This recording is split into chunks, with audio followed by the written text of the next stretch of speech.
Bonjour les amis, j'espère que vous allez bien, je suis Pascal Crépingui et aujourd'hui on va parler d'un sujet qui, je n'en doute pas, va vous passionner, qui est l'éveil de la Kundalini. Alors la Kundalini, qu'est-ce que c'est? Comme son nom l'invite, c'est Kundalini. Eh oui. Kunda c'est le verbe et Lini c'est endormi. C'est-à-dire il s'agit du verbe créateur, du verbe cosmique, c'est lui qui nous a créés et qui, selon la tradition indienne et même les autres traditions spirituelles, puisque Jésus en parle à propos de cette gloire qui est semée dans l'indignité, et aussi de ce petit grain de sénévé qui est tout petit et puis qui devient une des plus grandes herbes au monde. C'est le sénévé, c'est la moutarde. Jésus en fait une allégorie et dans cette allégorie, en réalité, Jésus parle du processus de Kundalini. Ça existait chez les Esséniens, ça agit chez les bouddhistes, ça agit chez les hindous. Ça existe aussi dans toutes les traditions spirituelles, sauf qu'en Inde, ça s'appelle la Kundalini. Alors on a la chance, une personne qui est ici et moi, d'avoir été initié dans la même lignée de maîtres spirituels, ce qu'on appelle les Siddhas, S-I-D-D-H-A, les maîtres parfaits. Et ces maîtres parfaits, ils ont une capacité assez extraordinaire, c'est d'absorber toutes vos négativités et de les expérimenter eux-mêmes et de les dissoudre et d'amener le déploiement, l'éveil, le déploiement et de la Kundalini ainsi que votre réussite d'un point de vue spirituel.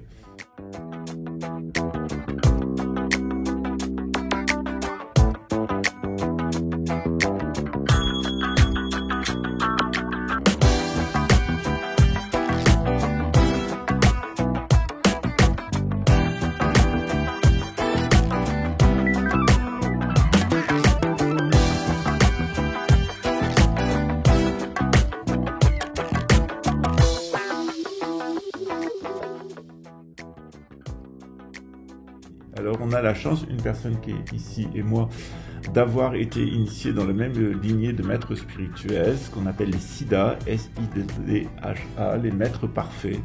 Et ces maîtres parfaits, ils ont une capacité assez extraordinaire, c'est d'absorber toutes vos négativités et de les expérimenter eux-mêmes et de les dissoudre et d'amener le déploiement, l'éveil, le déploiement et de la Kundalini ainsi que votre réussite d'un point de vue spirituel. Mais ce processus d'éveil et de déploiement de la Kundalini, quelquefois il se passe mal.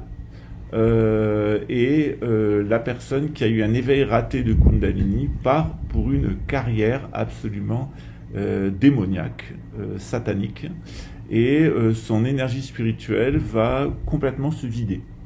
Donc généralement, on dénote 6 opportunités qui font que la Kundalini prend une mauvaise direction. On devrait même dire 7. La première, c'est que l'éveil de la Kundalini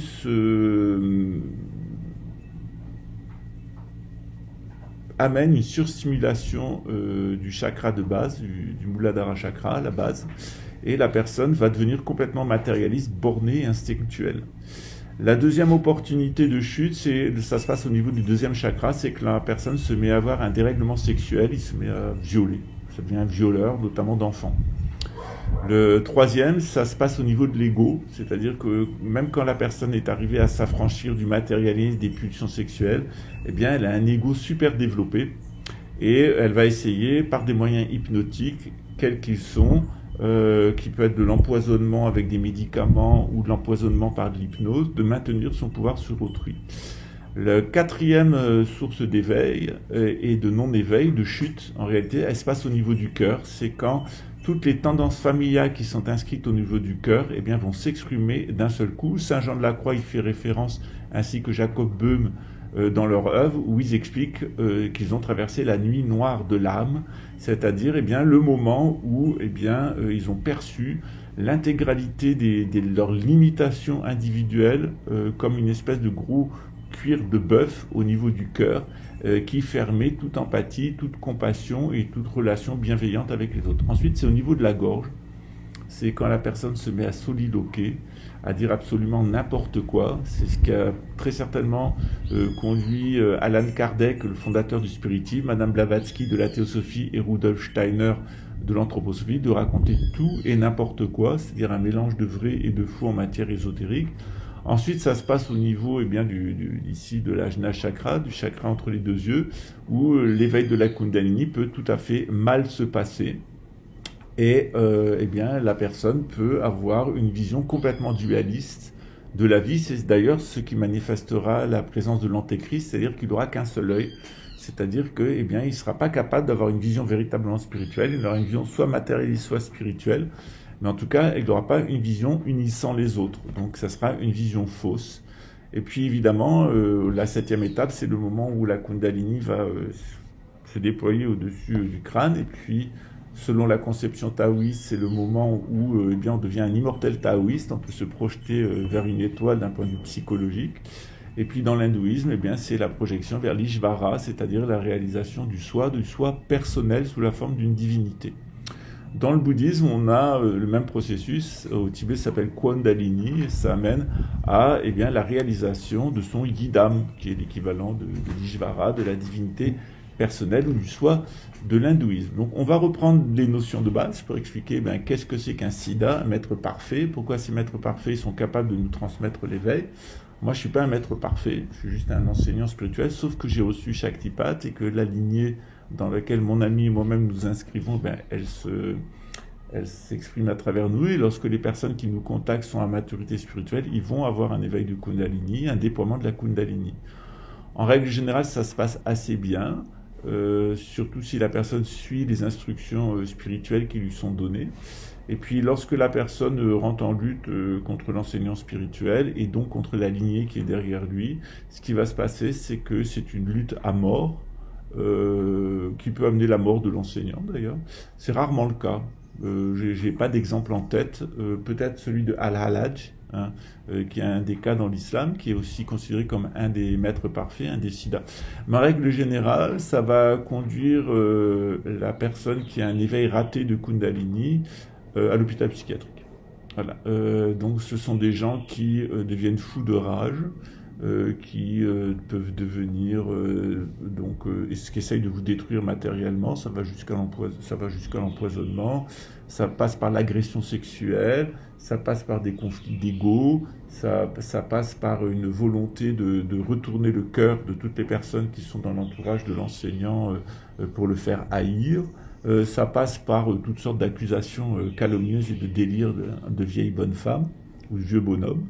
Et puis ça passe aussi par des visions complètement fausses, des hallucinations mentales, un peu comme les hallucinations mentales du bromélia. Ça passe par des phénomènes hallucinatoires et des phénomènes d'hallucination sonore d'ailleurs aussi. Et puis ensuite, il y a un moment où la Kundalini ne va pas se déployer et la Kundalini va commencer à faire son travail à l'intérieur du cerveau de la personne et va provoquer sa mort. Parce que si l'éveil n'est pas possible dans cette vie, il peut se faire au moment de la mort. C'est-à-dire que dans leur compassion, les maîtres siddhas, les maîtres parfaits, ils permettent d'atteindre l'éveil au moment de leur mort. C'est-à-dire même si la personne va résister avec son ego, elle n'est pas apte d'un point de vue spirituel, au moment de sa mort, elle va avoir cette possibilité, c'est ce qu'on appelle la grâce particulière des siddhas. Si le défunt résiste encore à ce moment-là, il est clair que le flux de conscience est aspiré vers les dépotoirs cosmiques, ce que le judaïsme appelle les clifos, et ce qu'on appelle l'enfer dans le christianisme, ou les enfers dans le bouddhisme, ou l'hindouisme, avec des renaissances à proprement parler infernales. Voilà.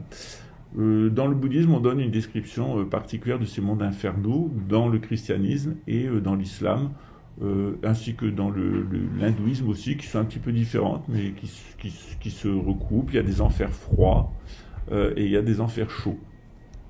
Dans les enfers froids, c'est le lobby militaire industriel, on reçoit des masses d'armes sur la figure, on est tué en permanence et déchiqueté. C'est un peu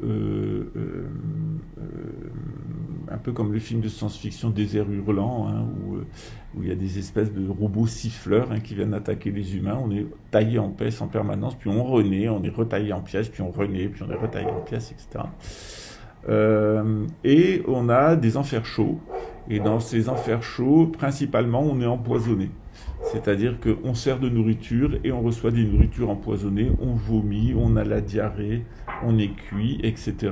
Et on voit tout à fait les sources d'inspiration du lobby militaire industriel et de Big Pharma, hein, qui sont véritablement l'enfer froid sur Terre, l'enfer de la guerre, et puis l'enfer chaud, qui est l'enfer des drogues, en réalité, l'un conduisant à l'autre. Alors je vous mets à la suite deux petits exemples de ce qu'est le lobby militaro-industriel, ce qu'est Big Pharma lorsque il s'aventure dans le domaine New Age. C'est-à-dire que le lobby militaro-industriel, il en est venu maintenant à utiliser la vitalité et l'énergie préternaturelle, c'est-à-dire les infrasons, la résistance musculaire, etc., qui est en fait stimulée par des moyens artificiels. Mais ça n'a évidemment rien à voir avec de la spiritualité, c'est juste un artifice du domaine préternaturel qui joue sur les tensions nerveuses. Donc voilà. La deuxième erreur qui est à la suite, c'est celle de Big Pharma, c'est de croire que on peut atteindre des états spirituels, des états psychiques à coup de médicaments. Donc on a d'un côté les fausses lumières, celles de Big Pharma, qui créent des espèces d'hallucinations mentales où on a l'impression que les gens ils se portent bien, etc., ils sont normalisés, alors qu'en réalité ils sont drogués. Et puis ça peut être aussi par le téléphone portable. Et de l'autre côté, les fameux encodeurs. Et de l'autre côté, on a l'équivalent chez le lobby militaro-industriel, c'est-à-dire avoir une espèce de force physique comme ça qui est liée au domaine préternaturel. Et puis en réalité, une augmentation de la vitalité, particulièrement chez les pédophiles. D'ailleurs, les pédophiles augmentent leur vitalité personnelle, les pédocriminels, en utilisant la vitalité des enfants. Je rappelle le cas de l'adénochrome, par exemple, qui avait été signalé par mon ami Alexandre Le Breton, qui nous a indiqué que certaines personnes de l'élite se tapaient des gosses, mais ils se faisaient aussi des injections de sang et mangeaient même des cadavres d'enfants, où ils avaient des rapports sexuels avec des enfants pour accroître leur propre vitalité et ralentir leur vieillissement. On est vraiment dans le domaine du satanisme absolu, c'est-à-dire d'un éveil de la Kundalini complètement raté qui fait rentrer dans la sphère à proprement parler démoniaque du cosmos. Comme j'ai de la force, si je voulais, mais là je suis en force, d'accord? Et Nicolas là, un peu de tennis là. Donc là on est physique, ok? On est physique, donc maintenant on va changer je vais changer de processus. Des soucis d'accoutumance à un certain nombre de drogues, quelles qu'elles soient, que ce soit des drogues médicamenteuses ou des drogues liées par exemple au téléphone ou à n'importe quelle informatique. Donc c'est quelque chose de très intéressant et j'ai déjà regardé Au sommet de ça, on a le principe de l'accumulation spirituelle. Kundalini, c'est un processus d'accumulation spirituelle, c'est-à-dire où la personne est capable d'accumuler véritablement des influences spirituelles et d'atteindre l'éveil, où la personne n'a pas assez accumulé, et l'éveil raté de Kundalini peut avoir des conséquences qui sont extrêmement graves. En règle générale, c'est la folie, c'est-à-dire c'est l'hôpital psychiatrique. J'ai eu connaissance de plusieurs cas de personnes qui ont eu des éveils ratés de Kundalini, et certaines personnes, ça va de la paralysie physique jusqu'à des actes de possession démoniaque et de démence extrême, avec des pulsions criminelles. Alors, j'ai eu pas beaucoup dans mon existence de transmetteurs du Kundalini Yoga à rencontrer ce genre de cas, mais ils existent. D'ailleurs, c'est pour ça que je fais témoigner mon amie qui est ici, parce que elle a un cas particulier. Hein. Tu es là, on pense en particulier à Mick. Hein. On va parler du cas de Mick. C'est une personne de Nouvelle-Calédonie qui a eu un éveil raté du Kundalini. Et moi, je parlerai d'une personne dont je pourrais pas dire le nom, qui a aussi un éveil raté du Kundalini. Qui est en fait qui a été initiée dès son enfance, c'est-à-dire à cause des abus sexuels qu'elle a vécu de son père quand elle était petite. Elle a eu un éveil raté de Kundalini et de traumatisme en traumatisme, en réalité, elle est partie dans une carrière complètement démoniaque qui est symptomatique des éveils ratés de Kundalini. Donc on va parler de ça, on va parler des maîtres parfaits, les siddhas, qui y sont, comment ils agissent, comment ils interviennent. On a eu la chance tous les deux d'être en contact avec ces siddhas et d'être SI2DHA et d'être initiés par eux, ces maîtres parfaits, notamment Nityananda, Muktananda, Siddhisananda, mais il y en a d'autres. Hein. Saint Jean de la Croix était un siddha, le Saint Curé d'Ars était un siddha, et on peut obtenir Shaktipat d'ailleurs en visitant sa sépulture à Ars. Hein. Il y a de nombreux cas qui sont attestés. Hein. Il est dans la liste de ces siddhas, de ces maîtres parfaits. Il y a Patanjali aussi, qui est dans la liste, et il y en a bien d'autres. Hein. Il y en a plusieurs centaines de milliers qui ont vécu sur cette planète. Donc on va parler de ces siddhas, on va parler du processus de Kundalini, pourquoi ça vaut le coup d'éveiller sa Kundalini, qu'est-ce qui se passe quand on ne l'éveille pas, qu'est-ce qui se passe quand on l'éveille, et on va parler des cas ratés, c'est-à-dire des cas où l'éveil de Kundalini est complètement raté, et où les personnes, à cause de leur ego, à cause de leur immaturité spirituelle, à cause du manque d'accumulation de vertus, comme on appelle ça dans le bouddhisme, le manque d'accumulation de vertus, eh bien ces personnes commettent la maladresse de rechercher une initiation spirituelle pour laquelle ils ne sont pas faits, ou pas encore, et ils vont donc partir vers une carrière démoniaque. On en profitera justement pour vous parler d'une de nos installations. On a fait une réplique de la pyramide de Saqqara, et donc on est rentré dans des processus de traitement mémoriel. Pour l'instant, ça se passe plutôt bien pour les personnes qui sont rentrées. Et ça permet donc d'enlever ces latences au niveau du système subtil qui empêchent justement le bon déploiement de la Kundalini. Alors c'est toujours un peu dangereux d'introduire une pyramide dans son environnement, donc à la fin je parlerai un petit peu du domaine préternaturel, c'est-à-dire de la radionique, et puis des machines quantiques, et de qu'est-ce qui se passe. Notamment, il y a des personnes qui trouvaient un peu bizarre que j'étais en contact avec Gilles Bory, que je salue. Eh bien, il y a des possibilités d'agir au niveau préternaturel pour dégager des individus qui ont un patrimoine mémoriel qui est extrêmement négatif. Voilà. Ça reste assez risqué, ça ne produit pas toujours ses fruits, ça peut aussi être utilisé par l'ego. Donc il faut s'en méfier, mais je pense que maintenant le public de cette chaîne il est assez à maturité pour comprendre ce qu'est un processus d'éveil, de déploiement et de réalisation de la Kundalini. Alors, où se situe cette fameuse énergie Kundalini? Alors, ce verbe cosmique endormi, il se situe là où le coccyx, c'est-à-dire là où le coccyx, c'est-à-dire là où il est assis, là où il est endormi, donc dans le coccyx, en particulier dans l'os du coccyx. Il y a là, à l'intérieur de ce petit os, eh bien, un processus de germination, hein, comme une graine, qui va pouvoir revenir à l'intérieur de l'être humain, nettoyer tous ses centres subtils, chakras, nadis, etc., c'est-à-dire les canaux subtils et les centres subtils, à partir de cette énergie. Donc elle va véritablement s'éveiller, posséder tout notre corps et chasser toutes les négativités, toutes les empreintes de vasana, de samskara, de vritri, de klesha, etc., qui sont à l'intérieur. Et la personne eh bien, devient ce qu'on appelle dans l'initiation un néophyte, c'est-à-dire une nouvelle plante. C'est-à-dire son psychisme il est complètement débarrassé des latences, des processus mémoriels, des traumas, etc., qui, normalement, lorsqu'ils vibrent, deviennent des archétypos, des battements anciens, des archétypes, et vont fabriquer l'ego, tel qu'a pu le remarquer Jung. Voilà.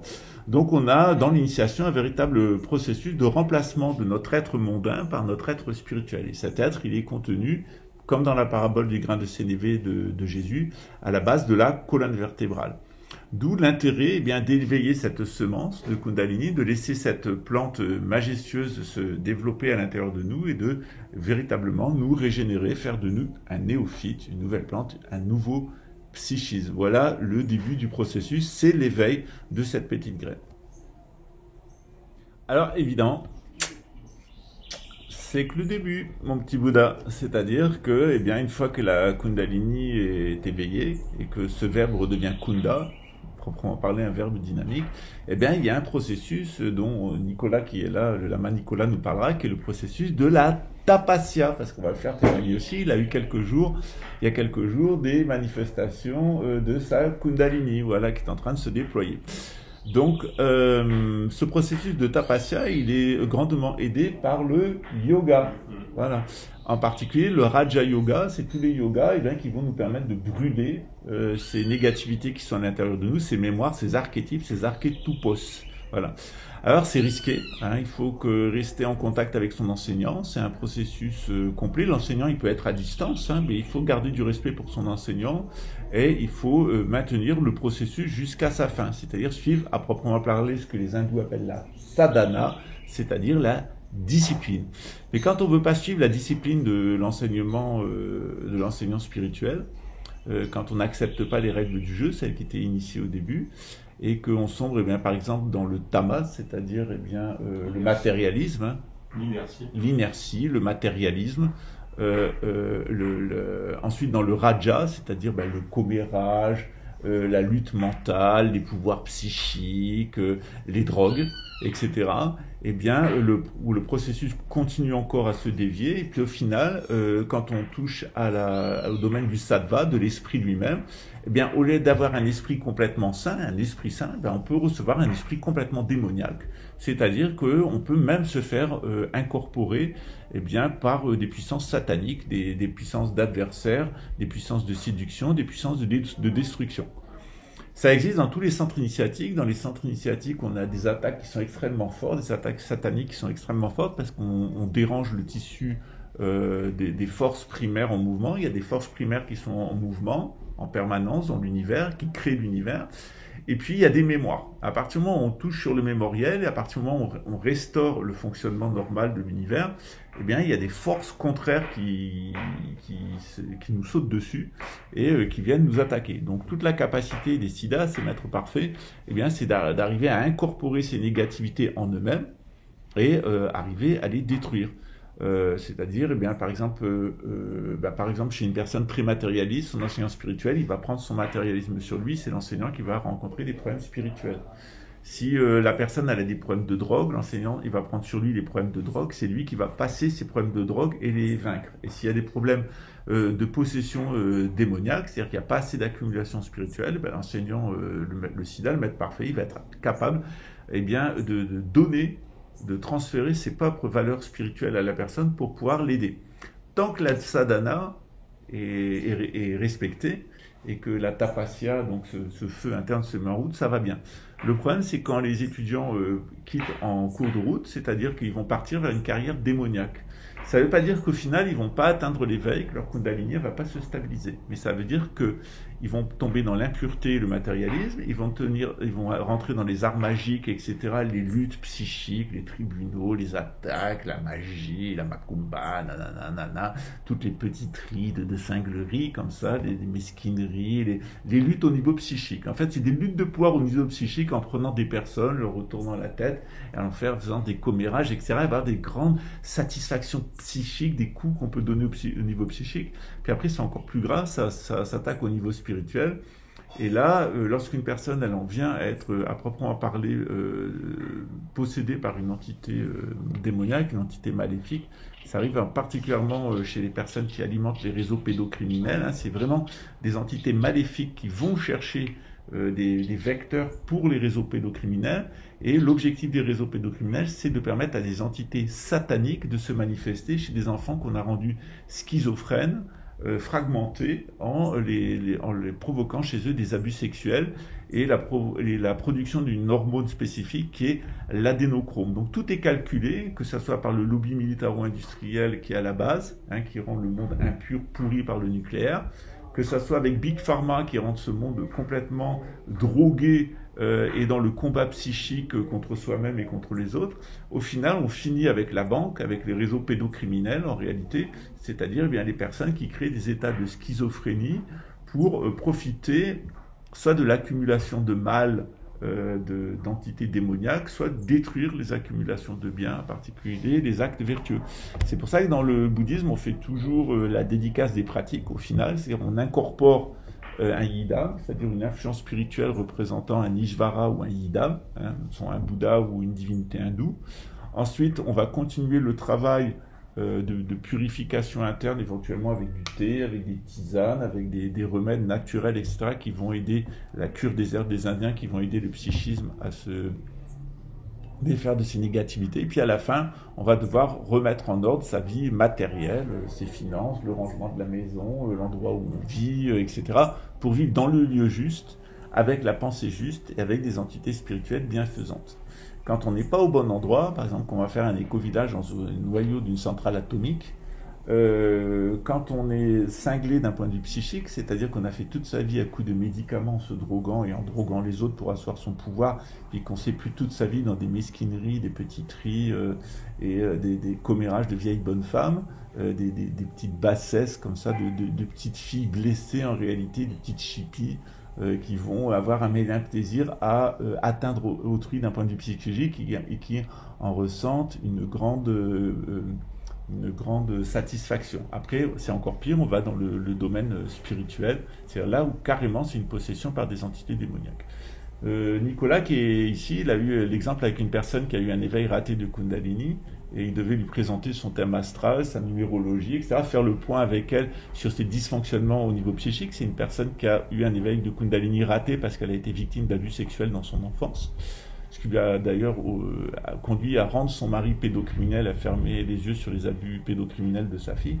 Eh bien, quand il a dû la confronter à la vérité, c'est-à-dire le fait qu'elle est une perverse narcissique du fait d'un parcours traumatique, etc., elle dit: Oh, mon pauvre Nicolas, je sais que ta femme t'interdit de voir ta fille. Ça doit te mettre dans un tel état de mal-être psychique que nous allons ajourner le rendez-vous d'aujourd'hui pour une autre fois. Qui évidemment n'a jamais eu lieu.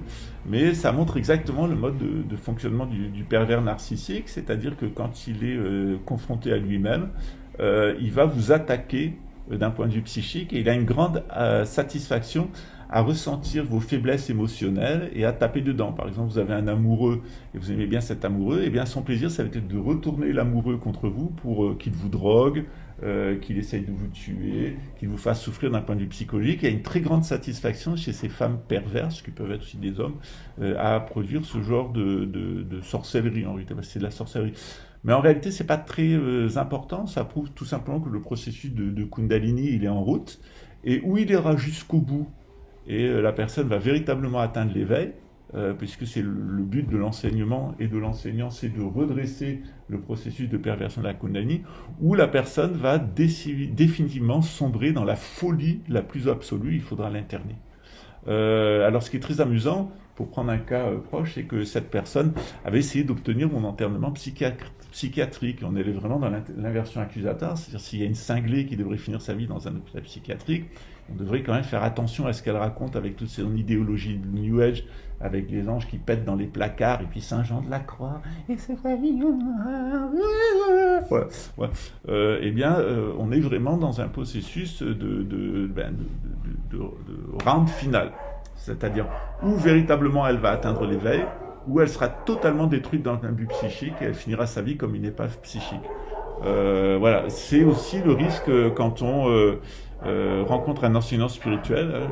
Je profite des aboiements justement pour dire bien que ça fonctionne comme ça autour des enseignements et des enseignants spirituels. Il y a beaucoup d'aboiements de chiens qui sont là en réalité comme de véritables loups, de véritables prédateurs, et qui n'ont pas véritablement envie d'avoir un phénomène de croissance.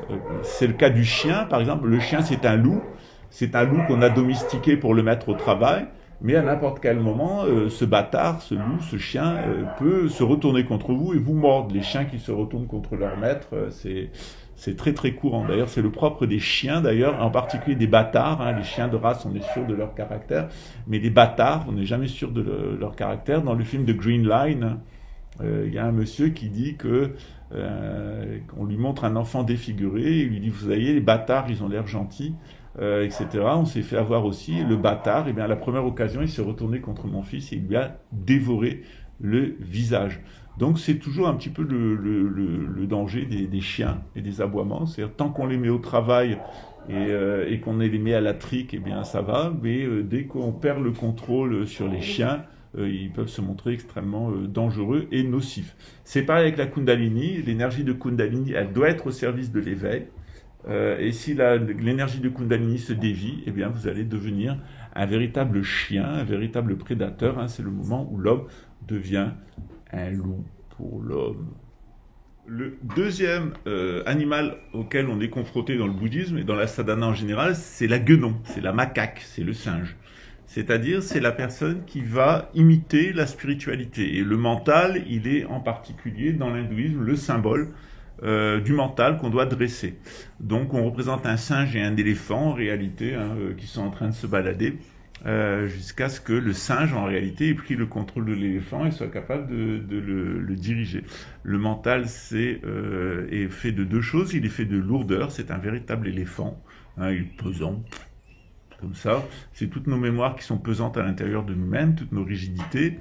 Et de l'autre côté, ben, il y a la guenon qui est montée sur l'éléphant, et la guenon, elle est facétieuse. Et elle va être tout le temps dans l'imitation. Et le mental, il adore imiter la spiritualité. Le spiritisme, c'est une imitation du christianisme inversée. C'est-à-dire, le spiritisme nous dit Jésus est le verbe cosmique. Le spiritisme nous dit Jésus est l'incarnation de l'humanité passée. C'est-à-dire, il est un cadavre, un revenant. Voilà. Vous voyez la différence entre le vivant et le mort. C'est la même chose dans la théosophie. La théosophie, c'est une falsification par une vieille guenon qui s'appelait Blavatsky de la doctrine indienne. Donc elle a repris les histoires d'esprit, les histoires de karma, et les histoires de réincarnation et de karma de Alan Kardec. Et puis elle est passée à la société théosophique qui était une falsification du bouddhisme et de l'hindouisme. Tout n'est que de la copie de singes. Hein. Donc il y a des personnes qui se mettent à pleurnicher en public parce qu'ils nous disent qu'ils s'occupent qui s'occupent des chiens et qui le font avec une vieille guenon et que on comprend pas qu'on les traite de satanistes et pourtant ils sont pas dans le nuage, ils sont dans la théosophie telle qu'elle était au début de Alice Bailey avec ses rayons, etc. Sauf que Alice Bailey, c'est pas le ballet d'Israël, hein, c'est plutôt le ballet de l'Antéchrist, c'est-à-dire que c'est quelqu'un qui a préparé la venue de l'Antéchrist avec une fausse doctrine, avec une falsification de l'hindouisme. C'est d'ailleurs ce dont nous avait mis en garde mon aïeul Saint-Yves d'Alvet dans la mission de l'Inde, où nous avait dit attention à la falsification de l'hindouisme qui viendra pour préparer la sphère de l'Antéchrist. C'est toute l'histoire du pseudo-Maitreya avec, comment il s'appelait, Jodo Krishnamurti, etc., Vivekananda, et toute l'histoire qui a été montée par la société théosophiste en Inde et en Angleterre. La troisième étape de cette falsification, c'est l'anthroposophie de Rudolf Steiner, qui est un des maîtres à penser d'Adolf Hitler, c'est-à-dire qu'on a une parodie inversée de tout. Steiner a absolument tout inversé de A jusqu'à Z. Il s'inscrit en réalité dans le courant du romantisme allemand, c'est-à-dire d'une falsification de la culture celtique, de la culture germanique ancienne, dans une espèce de vision complètement irrationnelle, avec un mélange de doctrine hindoue et bouddhiste. C'est pour ça que les nazis étaient allés rencontrer le 13e Dalai Lama et s'étaient installés au Tibet. Et puis une espèce de bouillie des traditions, de la tradition primordiale. C'est pour ça que Wallace, notamment, qui était théosophe et anthroposophe, était allé à la recherche de Shangri-La dans l'île sur le toit du monde, etc. Une fois en Arctique, une fois en Antarctique, une fois sur l'Everest. On voit bien comment dans le New Age, en réalité, il y a un phénomène de vieilles guenons. Et d'ailleurs, en règle générale, on s'aperçoit que les vieilles guenons adorent le New Age parce que ça leur donne du pouvoir. Voilà. Ça, c'est entre 2 prises de médoc et 3 états dépressifs, pendant que le mari est en train de se taper la petite fille et la fille dans la cuisine. Voilà. Mais c'est tellement facile d'être perché. Voilà. C'est des exemples que je prends, que vous connaissez bien, mais je les prends exprès parce qu'ils sont tellement caricaturaux. Nous, on vit avec des symboles en permanence. Vous vivez peut-être dans un monde matériel. Nous, on vit dans un monde spirituel. On vit dans un monde permanent de symboles. Donc ici, tout devient un symbole. D'ailleurs, quand on vit au niveau symbolique, on n'a même plus besoin de s'occuper des choses matérielles. Elles se font automatiquement. C'est généralement ce qu'on s'aperçoit, notamment dans la franc-maçonnerie. C'est-à-dire que quand on a réalisé le rite d'un point de vue matériel, il y a des influences spirituelles. Et quand les influences spirituelles sont là, on le sent, et c'est le moment où on fait les rites. C'est le moment où on va inverser le compas et l'équerre dans la progression au travers des degrés. Voilà. À la suite, on va avoir un court témoignage de Nicolas sur son expérience de Kundalini, celle de Patricia, qui est aussi une amie de Nouvelle-Calédonie. Ça fait 28 ans qu'elle est mon amie spirituelle, et c'est un peu ma parèdre au féminin.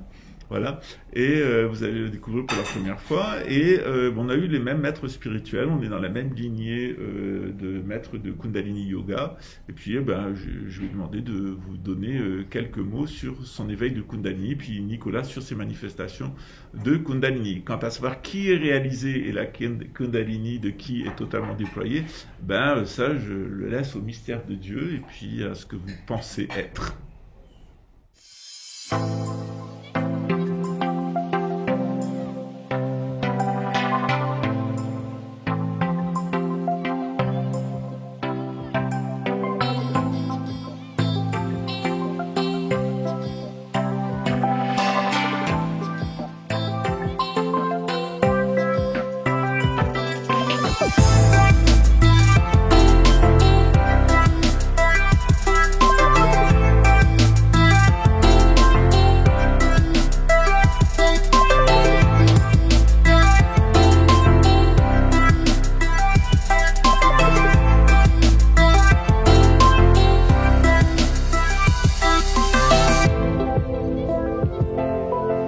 J'assurerai moi-même les cours et vous pourrez donc vous familiariser avec le travail de notre équipe. À très bientôt, ciao!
Alors, l'éveil de la Kundalini, quand on n'est pas prêt, adolescent, et qu'on fait n'importe quoi avec des drogues, on finit à l'hôpital. C'est ce qui est arrivé. À l'hôpital, ils m'ont fait redescendre avec des drogues, de cette montée de Kundalini. Voilà, c'est passé. Et puis c'est revenu bien plus tard, à mes 21 ans, quand je décidais en fait un peu plus dans ma vie, de quitter l'armée et puis de rentrer dans le monde civil. Je suis resté quand même en contrat dans l'armée et j'avais des activités en restant interne, étant dans la marine. Je restais dans l'armée, mais en travaillant ma passion à côté. Et cette Kundalini que j'ai vécue à mes 21 ans m'avait beaucoup remis en question parce que j'ai décidé de comprendre d'où elle venait. Qu'est-ce qu'elle a fait ? Elle a fait qu'elle a changé ma vie. Il y a des mémoires qui se sont purifiées. Et puis c'est revenu bien plus tard à mes 24 ans, une autre qui m'a remis en question sur mon hygiène de vie. Donc j'ai arrêté de fumer, j'ai commencé à devenir plus végétarien. Et puis m'en arrivait encore une autre à mes 30 ans. C'est comme un flux qui monte le long du coccyx, c'était de plus en plus fort. Et c'était lors d'une ascèse, et de cette ascèse, j'ai arrivé plus à vivre sans manger d'aliments physiques, mais vivre des jeûnes allongés, et puis m'apercevoir en fait que j'étais plus forcément dans un état de jeûne, mais plutôt un état de nourriture profonde. Et récemment, j'ai vécu une autre liée aux enseignements que je reçois dans le bouddhisme, et là c'était un changement de perception du temps. Et avec les yeux qui se révulsent et l'énergie qui est tellement puissante que le corps se met à trembler, à respirer violemment pour vivre une forme d'expansion de conscience qui n'a rien à voir avec la réalité normale. Eh bien les amis, je vous présente Patricia. Bonjour, je suis née en Nouvelle-Calédonie, donc dans le Pacifique Sud. Au Brésil, je retrouve exactement la même chose que dans mon pays. Tu me retrouves moi. Ouf. 28 ans Tu couperas? Non, je couperai pas. 28 ans d'amitié, je l'ai initié au Reiki, mais on a eu le même enseignant spirituel, le Kundalini Yoga. Oui, à Ganeshpuri, avec Bhagavan Nityananda, Muktananda, Guru Maharaj, Vijayasananda, que j'ai rencontré personnellement à Ganeshpuri en 86. Et une autre fois, beaucoup plus tard, vers 90-92, je suis retournée et je l'ai vue, elle était à Auckland. En Nouvelle-Zélande. En Nouvelle-Zélande, ah oui. Alors comment tu as eu Shaktipat? Moi j'ai eu Shaktipat en 86, directement avec Nityananda. La petite histoire, c'est le jeudi soir, ils promènent la statue de Bhagavan Nityananda partout dans le village de Ganeshpuri. Et à un moment donné, j'étais avec une amie qui était en fauteuil roulant et qui m'a dit bah, écoute, va chercher 2 plateaux d'Arati. Les plateaux d'Arati, ce sont des plateaux où on a dessus une petite lumière, on a du safran, du riz, des fleurs, des fruits, de l'encens, enfin, voilà, de l'encens et des cendres. Des cendres de yagna, de feu sacré. Voilà. C'est de la poudre blanche qu'on se met ici. Et un coco sec. C'est vachement important. Donc au début, le prêtre brahmine a pris le plateau d'Arati de mon ami, donc ça m'a posé aucun souci. Mais quand il a eu le plateau d'Arati que j'offrais moi au gourou, j'ai entendu une petite voix à l'intérieur de moi qui criait non, pas ça, et les prêtres brahmines ont de grands sabres très recourbés et ils coupent les cocos. Et quand le coco a été coupé, j'ai senti comme si j'avais le cou coupé. Donc voilà, j'ai reçu Shaktipat comme ça. Juste là, ça s'est manifesté comment parce qu'il y a des gens qui savent pas, qui n'ont jamais reçu Shaktipat, ça fait quoi? C'est des décharges électriques, c'est un souffle, c'est quoi? Après, pendant la nuit, ce qui m'est arrivé, c'est j'ai été piquée par 7 serpents. Le lendemain matin, je me suis dit, bon, puisque j'ai reçu Shaktipat avec Bhagavan Nityananda, peut-être que Guru Maya elle est jalouse, donc je vais chercher des cocos secs. Projection d'ego. Et il n'y avait pas de cocos secs. Imaginez en Inde sans coco sec dans un pays où il n'y a que ça. Donc pendant toute la journée, aucun coco sec devant l'ashram. Puis à un moment donné, ça a été ah ben oui, mais c'est la même chose, c'est la même lignée, c'est la lignée des Siddhas. L'un coco sec d'un seul coup, d'un seul. Les serpents, c'était des vrais ou c'était en rêve qui t'ont piqué? Les serpents, c'était en rêve. En méditation. En méditation, okay. En des méditations profondes. Ok, moi aussi j'ai vu Shaktipat en méditation profonde. Et ce qui était marrant, c'est que dans mon expérience spirituelle, c'était dans une loge maçonnique, figurez. C'était vraiment à Ganeshpuri le jeudi soir. Voilà, bon les amis, si vous voulez en savoir plus, si vous voulez recevoir Shaktipat, vous pouvez nous recevoir. On va vous recevoir à Rio de Janeiro, vous pouvez nous voir, mais en tout cas ça se fait pas à distance. Ciao.